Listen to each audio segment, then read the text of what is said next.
So the mother goddess civilization came about because of agriculture. And in an agricultural world, you have two problems. The first problem is to make sure that your crops are healthy and you can harvest them in time. The second problem is to give birth, to have as many children as possible to work the fields. Okay, so these are the two problems. And because of that, a religion developed in order to facilitate both, called the mother goddess civilization. So at the center of this religion is the womb. The woman's womb is considered a divine portal from the spirit world into our world. It's almost like a cave, right? In which the spirit world can come out and manifest itself in our world. So the center of this religion is the womb of the woman. And as such, the women are in control. What's really important is to understand that in this world, everything is interconnected, harmonized, balanced together. So the womb is the center of this world, but then you have the stars. Okay, the stars. And of course, this gives rise to astrology. Astrology is the study of the movement of the stars in order to understand its impact on our world. Okay? Then you have, of course, the crops. Right? So in an ideal world, all three are aligned together. By studying the stars, you know when to best plant the crops and when to best have children. And in this world, again, it is the women who are in control. They have the high status in society because they believe that women are direct representatives of the mother goddess who rules the world. Usually in this society, the mother goddess is represented as a bird, okay, a bird. Why? Because if you think about it, if you study all the animals in nature, it's the bird that has dominion over the sky. And if life comes from the sky, it makes sense that the mother goddess must be a bird of some sort. But the mother goddess is also paired with a bowl, okay? A bowl. Why? Because the bowl is a symbol of virility and energy. You cannot get pregnant as a woman by yourself. You need a man to do it for you. Okay? So the bird and the bowl are the two symbols of worship in this world. Now, this world is very strange from our perspective because there's no property. Everything belongs to everyone. There's no hierarchy. Everyone is the same. And there's no such thing as sex by yourself, okay? So sex is actually a community act. So there are these rituals called fertility cults, in which they have sex together. In fact, many men will have sex with one woman. And it makes sense because as a woman, you want to have the best DNA. You want to have the best sperm, right? You don't know who's going to have the best sperm, so just have sex with everyone, and whoever has the best sperm will give it to you.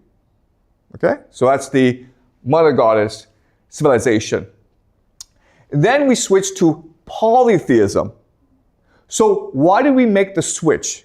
The answer is war. For the first time in human history, as populations increase, there's now struggle for resources. And what's the most important resource in this world? Do you guys know? The most important resource is women, right? Females. Because it's females that give birth.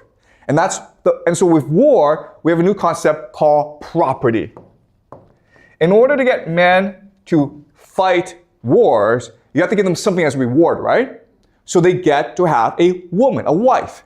And now this wife belongs to them and only them. So in this world, what happens is that you now have property, hierarchy, and marriage.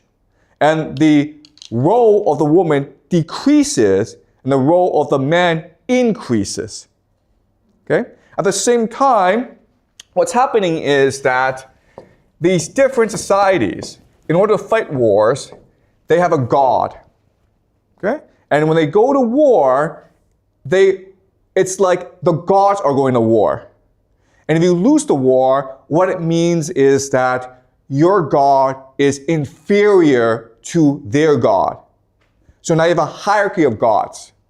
So to maintain peace, what happens is that if you lose the war, you admit that your god is weaker than their god, and you now must obey their god.